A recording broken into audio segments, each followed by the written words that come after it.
Today we discuss electromagnetic induction. Electromagnetic induction ये आपकी जो यूनिट है इलेक्ट्रोमैग्नेटिक इंडक्शंस, ये यूनिट है आपकी यूनिट फोर्थ। तो इलेक्ट्रोमैग्नेटिक इंडक्शंस क्या होता है? Electromagnetic inductions is the productions of electromagnetic induction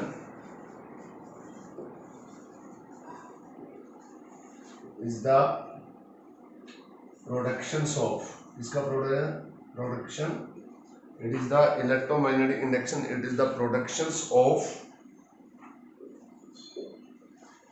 induced EMF in a conductor it is the phenomenons या electromagnetic induction is the production of induced EMF in a conductor when there is a relative motion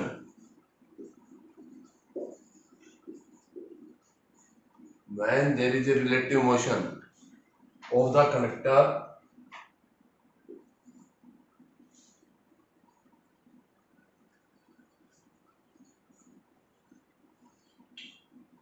relative motion of the conductor, यानी कि relative motion किसके बीच में? Electromagnetic induction is the production of induced EMF in a conductor when there is a relative motions of the conductor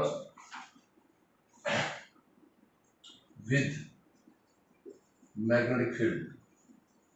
relative motion किसके साथ? With magnetic field. When there is a relative motion किसके बीच में? When there is a relative motions of the conductor with magnetic field या across the magnetic field भी you can say with magnetic field। तो electromagnetic induction is the production of induced EMF in a conductor when there is a relative motion किसके बीच में? when there is a relative motions of the conductor या when there is a relative motion of the conductor with magnetic field या oblique across the magnetic field।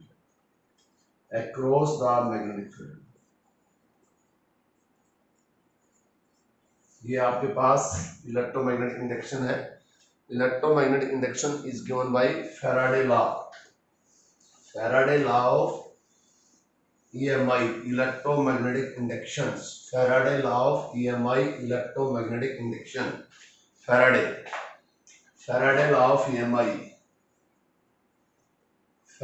Law of EMI electromagnetic induction. Faraday ने अपने first law में दिया था, Faraday first law of EMI, यानी कि ये कहता है whenever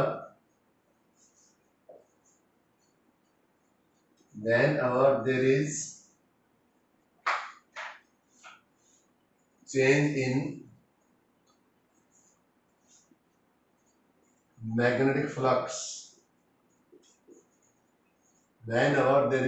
in magnetic flux linked with the coil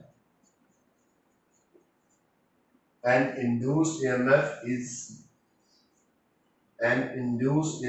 is produced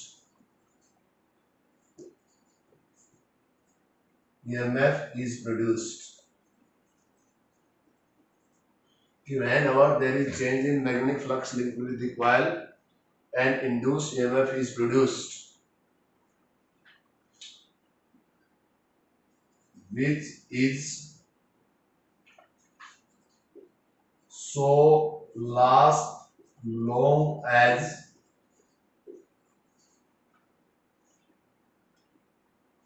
magnetic flux changes।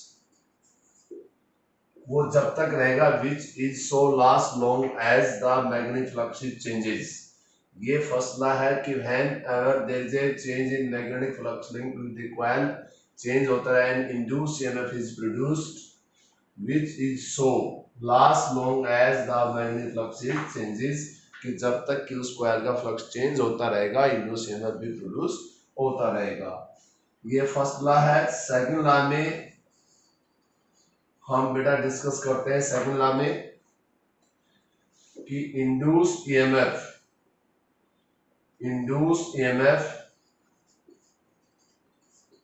produced in a coil is equal to time rate of change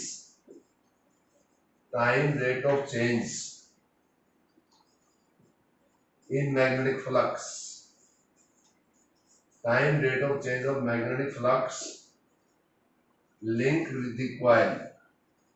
Time rate of change of magnetic flux linked with the coil. कि induced EMF produced in a coil is equal to time rate of change of magnetic flux linked with the coil. बेटा E होता है minus d phi by dt. Here negative sign representing the direction जो induced EMF है, direction of induced EMF जो है वो oppose करता है चेंज इन फ्लक्स का। और या वी कैन से कि magnitude of induced EMF that is equal to d phi by dt phi b rate of change in magnetic flux. ये आपका सबसे ज्यादा यूज होगा। सेकंड लॉ है कि induced EMF produced in a coil is equal to time rate of change in magnetic flux linked with the coil. तो Faraday law of EMI electromagnetic inductions का मतलब ईएमएफ पैदा होना किसके कारण, due to change in magnetic flux linked with the coil. और वो change किसी भी मेथड से चेंज हो, फ्लक्स चेंज हो।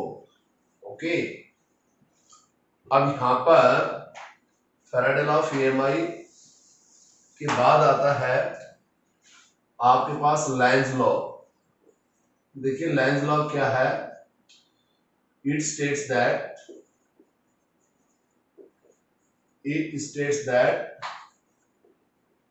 direction of induced current is such that it opposes the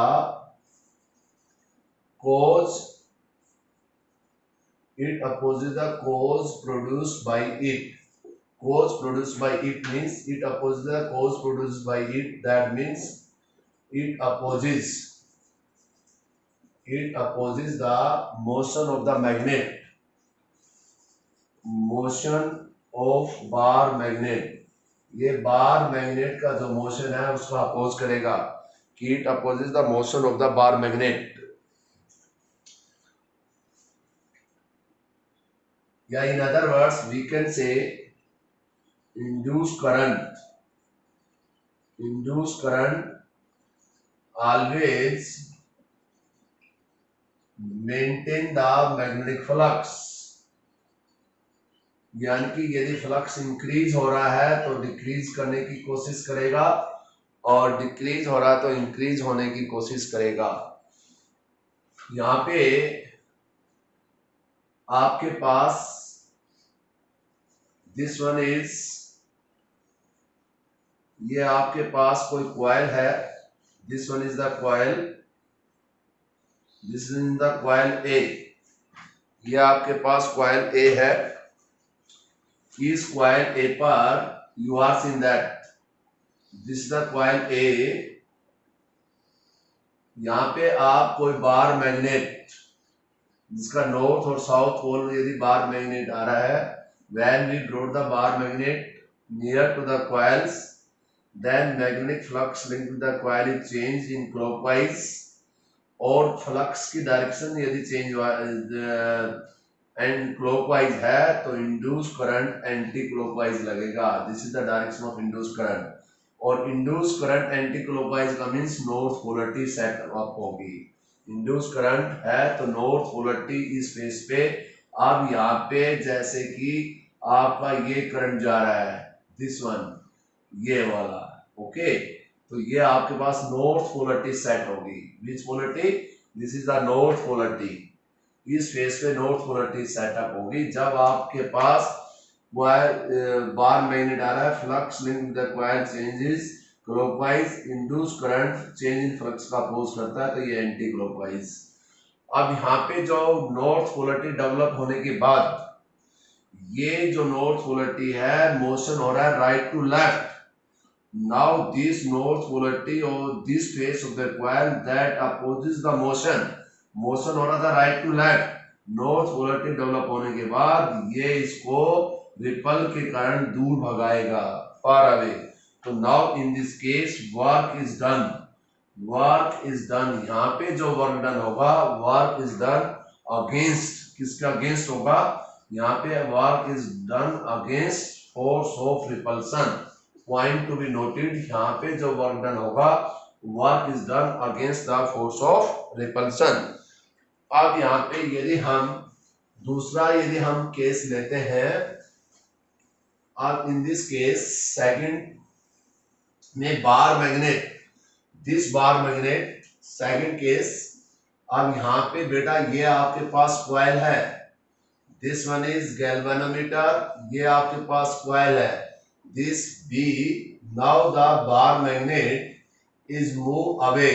अब आपके पास बार मैग्नेट दूर जा रहा है, तो बार मैग्नेट आप देखिए, अब यहाँ पे फ्लक्स जो है पहले चेंज हो रहा था क्लॉकवाइज, अब चेंज हो रहा है anti clockwise.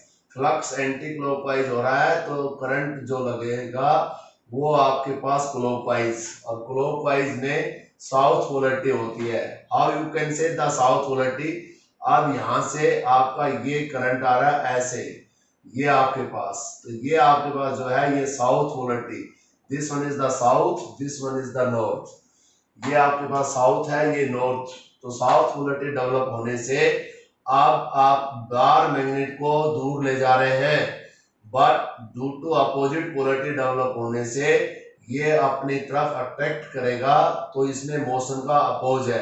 There is also oppose of motion, यहाँ पे नॉर्थ पोलरिटी के कारण दूर भगा रहा है, हम पास ला रहे हैं, तो ये अगेंस्ट यानी कि दूर कर रहा है। यदि राइट टू लेफ्ट मोशन हो रहा है तो लेफ्ट टू राइट इसको फार अवे कर रहा है, तो यहाँ पे work is done against the force of repulsion. और यहाँ पर जो वर्क इज डन, यहाँ पे जो वर्क होगा वर्क इज डन अगेंस्ट, यहाँ पे जो वर्क डन है वो अगेंस्ट हो गया फोर्स ऑफ अट्रैक्शन की, फोर्स ऑफ अट्रैक्शन। यहाँ पे work is done against the force of repulsion, क्योंकि रिपल्सन हो रहा है, आप इधर जाएंगे तो इधर तभी जाएगा जब आप इतनी एनर्जी दे, इतना वर्क दे कि रिपल्सिव फोर्स को ओवरसीड करे।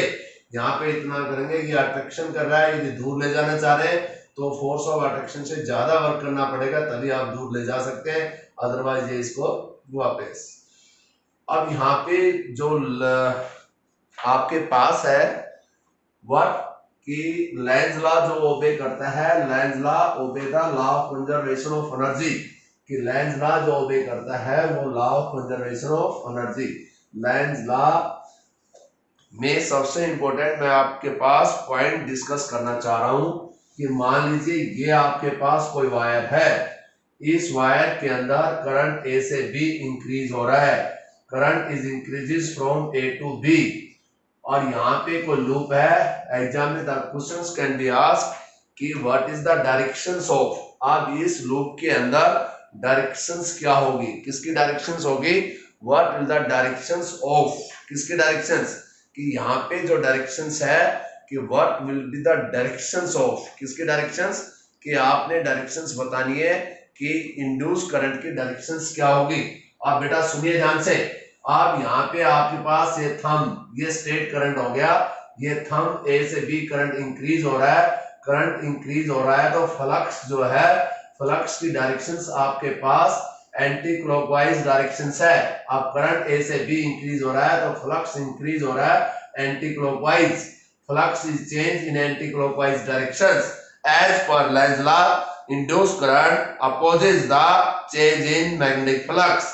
तो फ्लक्स एंटी क्लॉकवाइज है, तो इंड्यूस करंट जो होगा वो क्लॉकवाइज होगा, पॉइंट टू बी नोटेड। सबसे पहले फ्लक्स देखना है, आपके पास करंट जा रहा है, फील्ड लाइंस आपकी एंटी क्लॉकवाइज होगी, जैसे स्ट्रेट वायर के वाला केस हो गया, ये आपके पास स्ट्रेट वायर है और इस स्ट्रेट वायर में यदि करंट ऐसे जा रहा है तो आपका स्ट्रेट वायर में स्टेट करंट यदि ऊपर की तरफ जा रहा है तो जो फ्लक्स चेंज होगा वो आपके पास फ्लक्स चेंज हो गया एंटी क्लॉकवाइज, बट जिस डायरेक्शन में फ्लक्स इंक्रीज हो रहा है, इंड्यूस करंट की टेंडेंसी है कि फ्लक्स यदि एंटी क्लॉकवाइज है, इंक्रीज हो रहा है, तो इंड्यूस करंट क्लॉकवाइज लगेगा अपोजिट डायरेक्शन में, तो that is the induce current.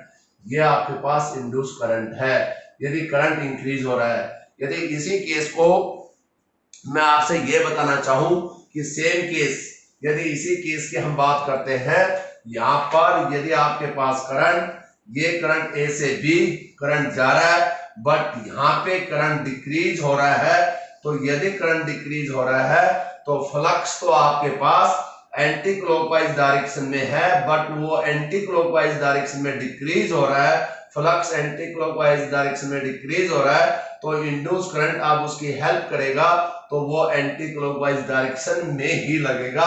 जिस डायरेक्शन में फ्लक्स डिक्रीज होता है, इंड्यूस करंट उसी डायरेक्शन में लगता है, और जिस डायरेक्शन में फ्लक्स इंक्रीज होता है, इंड्यूस करंट उसे अपोजिट लगता है। जहां इंक्रीज होता है तो अपोजिट लगेगा, और डिक्रीज है तो उसको बिल्डअप करने के लिए उसी डायरेक्शन में लगेगा। तो यदि करंट डिक्रीज हो रहा है तो फ्लक्स यदि एंटी क्लॉकवाइज है तो इंड्यूस करंट भी एंटी क्लॉकवाइज होगा।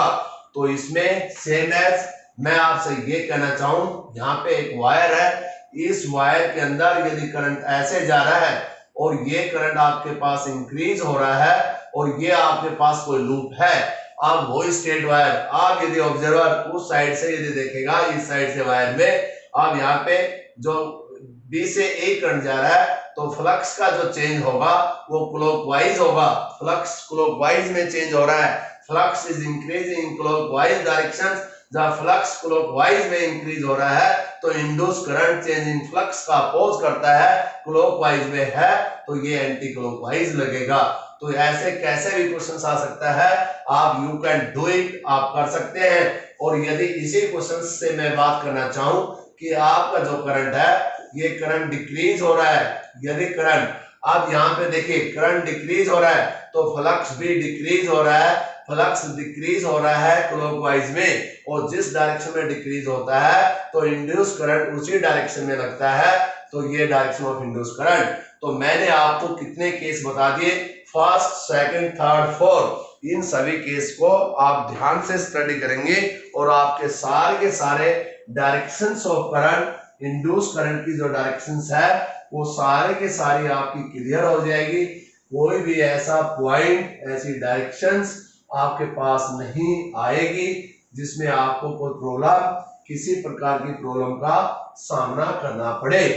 उसके बाद ध्यान से सुनिएगा, उसके बाद ये है आपके पास ये वायर है, इस वायर में ए से बी करंट पास हो रहा है, यहाँ पे दो लूप है, ये फर्स्ट लूप, ये सेकंड लूप। अब इस केस में आप कैसे करेंगे, आपके पास आ गया करंट इंक्रीज हो रहा है, करंट इंक्रीज हो रहा है तो इस यदि ऑब्जर्वर इस साइड से है तो ये आपके पास, यदि ऑब्जर्वर आप इधर से देखेगा, ये करंट जा रहा है, इधर करंट जा रहा है ए से बी, करंट ए से बी है तो फ्लक्स आपका एंटी क्लॉकवाइज है। देखिए फिंगर्स किधर जा रही है, एंटी क्लॉकवाइज में बढ़ रहा है, करंट ए से बी बढ़ रहा है तो फ्लक्स भी बढ़ रहा है। Flux is proportional to I, flux is proportional to आई।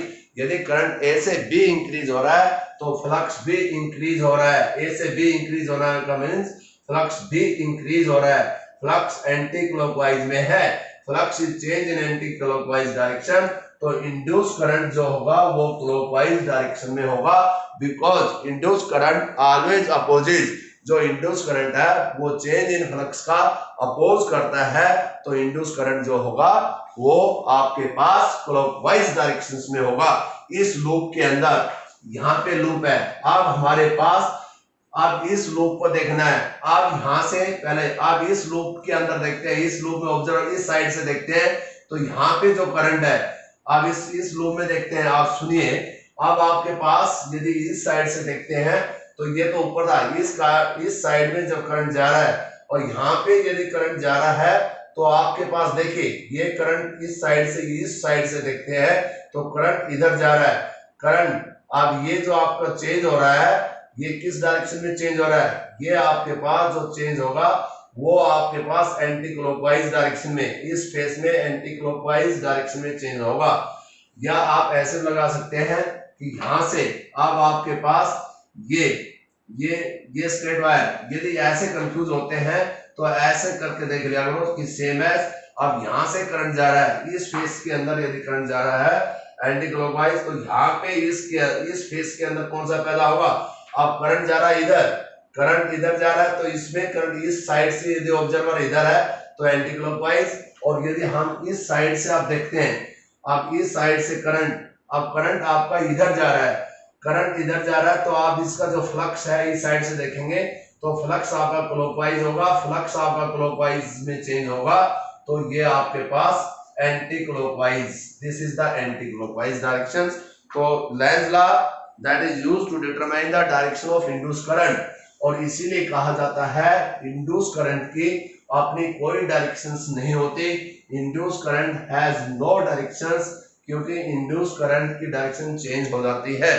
तो ये आज हमने आपको इलेक्ट्रोमैग्नेटिक इंडक्शन में आपको पढ़ाया है कि लेंज लॉ पढ़ा दिया, और आपके पास सेकंड आपको लेंज लॉ और लेंज लॉ से कनेक्टेड। अब एक चीज और ध्यान से सुनिए, अब यहाँ पे कई बार न्यूमेरिकल्स आ जाता है, कैसे, ये आपके पास कोई कॉइल है, this one is the coil, ये आपके पास कोई रेजिस्टेंस है, ये रेजिस्टेंस है, this one is the resistance, और यहाँ पे अब ये आपके पास कोई बार मैग्नेट आ रहा है, यदि ये बार मैग्नेट आ रहा है इस साइड से, ये बार मैग्नेट आ रहा है इस कॉइल के पास, ओके, और इधर से यदि आपके पास कोई बार मैग्नेट है, ये इधर से आ रहा है, तो what will be happens now, यदि हम इस फेस को देखते हैं तो इस फेस पे नॉर्थ पोलैरिटी डेवलप होगी, और नॉर्थ पोलैरिटी का मतलब होता है एंटी क्लॉकवाइज, तो यदि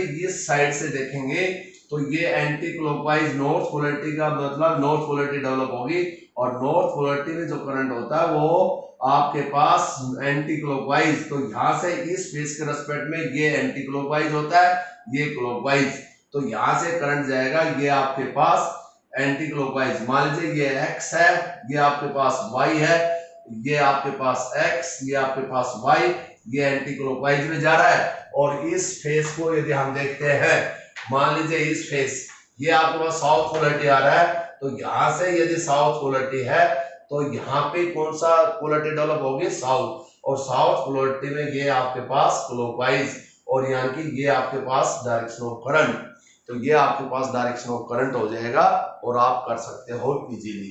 तो ये आपके पास था कि how to determine the direction of induced current Lenz law से, ओके। उसके बाद आपके पास लेंज लॉ के पास आता है सबसे इंपॉर्टेंट जो पॉइंट आता है, वो आता है सेल्फ इंडक्शन। देखिए सेल्फ इंडक्शन क्या होता है, सेल्फ इंडक्शन का मतलब होता है it is the phenomenon which opposes the growth and decay of current, किसी कॉइल में growth and decay of current का अपोज करना सेल्फ इंडक्शन कहलाता है। Self induction it is the phenomenon of opposes the growth and decay of current, किसी coil के अंदर growth and decay of current का अपोज करना सेल्फ इंडक्शन कहलाता है। उसके बाद आता है कोफिशिएंट, सबसे important coefficient of self induction, और या इसको सिंपली हम कहते हैं सेल्फ इंडक्टेंस। तो सेल्फ इंडक्टेंस कैसे होता है, ये आपके पास कोई कॉइल होती है, इस कॉइल के अंदर हम करंट पास करते हैं, when we pass the current then flux linked with the coil या magnetic field lines change या flux is change, phi is proportional to I और phi is equal to Li। यहाँ पे जो L है ये आपके पास कहलाता है कोएफिशिएंट ऑफ सेल्फ इंडक्शन, या इसको हम बोलते हैं इंडक्टेंस, सिंपली इसको बोलते हैं L। Now here L is the coefficient, इसको we can say coefficient of self induction, यानी कि कोएफिशिएंट ऑफ सेल्फ इंडक्शन कह सकते हैं, या सिंपली ये आपके पास हो गया सेल्फ इंडक्टेंस। तो self inductance if we can define the इसकी numerical value, if I is 1 ampere, यदि किसी कॉइल के अंदर 1 एम्पियर यदि करंट पास करते हैं तो उस कॉइल में जो फ्लक्स होगा, जो सेल्फ इंडक्टेंस होगा, self inductance is numerically equal to magnetic flux linked with the coil when 1 ampere of current is passed through the coil। यदि कॉइल के अंदर 1 एम्पियर ऑफ करंट पास किया जा रहा है तो वो आपके पास सेल्फ इंडक्टेंस कहलाएगा। तो self inductance that is numerically equal to magnetic flux linked with the coil when 1 ampere of current is pass through the coil. ये आपके पास सेल्फ इंडक्टेंस आता है। इसके बाद इसकी यूनिट ऑफ सेल्फ इंडक्टेंस, जो सेल्फ इंडक्टेंस की जो यूनिट है, unit of self inductance is henry. इसकी यूनिट हेनरी होती है। Unit of self inductance is henry. तो हेनरी को कैसे डिफाइन करेंगे आप? By the laws of Faraday second law, E is equal to minus d phi by dt। या जो फ्लक्स है that is equal to Li, E is equal to minus L d by di by dt। तो नाउ L is equal to negative sign वही induce EMF rate of change of flux का oppose करेगा। तो E is equal to आपके पास L is equal to E upon di by dt we can write। तो we can say the 1 henry, तो 1 henry that is equal to, ये आपके पास 1 वोल्ट, ये आपके पास 1 ampere per second. The self inductance of a given coil is said to be 1 Henry when a current of 1 ampere per second is passed through the coil and it develop and it produce an induced EMF of 1 volt, induced EMF of 1 volt, that is the 1 Henry। तो 1 Henry is what? कि 1 Henry, the self inductance is said to be 1 Henry when a current of, कितना current? 1 ampere per second is passed through the coil and it develop an induced EMF of 1 volt, that is 1 Henry। ये आपके पास 1 Henry है। उसके बाद आपके पास आता है energy stored through an inductor. यदि आपके पास कोई कॉइल है, इंडक्टेंस कॉइल है, तो उसके अंदर energy store, how we can drive an expression, जैसे आपने पढ़ रखा है energy stored through a charge capacitor, energy stored through resistance, उसी पे आज हम आपको बताने जा रहे हैं एनर्जी स्टोर्ड। किसका energy stored? Energy stored through an inductor. Now the expression for energy stored, यहाँ पे आपके पास आता है energy stored through an inductor. Energy stored through an inductor, किसी इंडक्टर में एनर्जी का स्टोर, कि यहाँ पे जो है ये इसको बोलते हैं मैग्नेटिक फील्ड एनर्जी, कि आपके पास कितनी मैग्नेटिक फील्ड एनर्जी स्टोर होती है। हाउ वी कैन, आपके पास ये एक इंडक्टेंस कॉइल है, इस इंडक्टेंस कॉइल में when we pass the electric current then magnetic field lines is travel, we can say phi is proportional to I and phi is equal to Li। this is the flux, okay। L is the self inductance। now here E by Faraday second law, by Faraday second law of EMI, by Faraday second law, by Faraday second law of EMI, electromagnetic induction, जो Faraday second law में induce EMF minus d phi by d t. तो now here minus d by d t, phi is equal to L I and we can say minus L d I by d t. ये आपके पास induce EMF है और magnitude of induce EMF L d I by d t, और इसको voltage कह सकते हैं L d I by d t, magnitude of induce EMF, that is voltage. ये आपके पास वोल्टेज है। और now here we have to determine the work done. Now work done, how we can determine the work done? Now work done you know very well कि work done is equal to energy stored is equal to work done. तो energy stored is equal to work done, energy stored through a charge, energy stored through an inductor. यहाँ पे energy store, किसमें energy store? Energy stored through an inductor, energy stored through an inductor, that is equal to work done. अब यहाँ पे work done क्या होगा? Amount of work done होता है charge into the potential difference. अब amount of work done charge होगा dq, potential difference v। Now here v is equal to l di by dt। तो dw amount of work done, ये dq v की value होगी l di by dt। Okay, v l di by dt। Now here I is the current, dq by dt। तो now here we can write dq is equal to I dt and dw I dt into L di by dt से dt cancel, dw L I di। to calculate the total work done, 0 से maximum I note current या 0 से I लिख सकते हो current, ये dw L common I di का integration I square by 2, 0 से I, ये 1 बाई 2 L I स्क्वायर, और that is equal to energy stored of a inductor, energy stored through an inductor, that is equal to 1 by 2 Li square। तो आज हमने आपको ये बता दिया कि सबसे कि what is electromagnetic induction.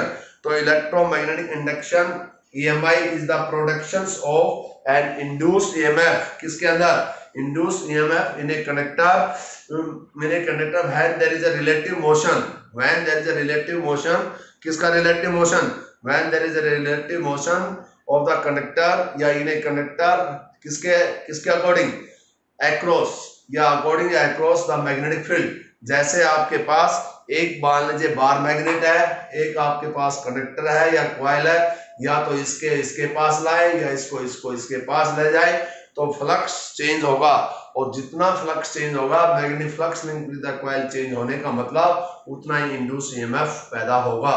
Electromagnetic induction में दो लॉ बताए, Faraday first law, second law, Lenz law में आपको बता दिया है कि direction of induced current is such that it opposes the force produced by it, means it opposes the motion of the magnet, ये मोशन ऑफ द मैग्नेट का oppose करेगा। या in other words you can say कि Lenz law it state that the induced current always maintain the magnetic flux.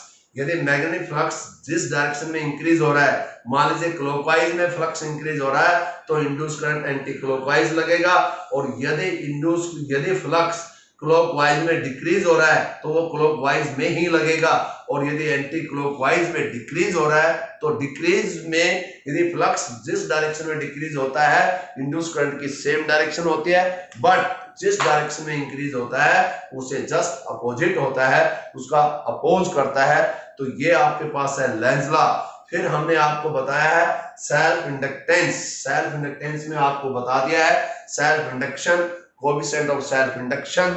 फिर आपके पास Henry को define कर दिया। फिर energy stored through charge inductor.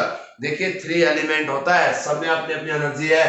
यहाँ पे 5, यहाँ पे कैसे आया एनर्जी स्टोर्ड थ्रू इंडक्टर कि यहाँ पे सबसे पहले आपने ये कोई कॉइल ली, कॉइल में करंट पास किया, इसके अंदर फील्ड लाइंस गई, फील्ड लाइंस जाने से phi is equal to I, phi is equal to Li, और phi Li होने के बाद फिर आपने क्या लगा दिया, by Faraday second law is equal to minus d phi by dt, phi Li minus d by dt Li minus E minus L di by dt, magnitude ये वोल्टेज। उसके बाद आपके पास आता है V is equal to L di by dt।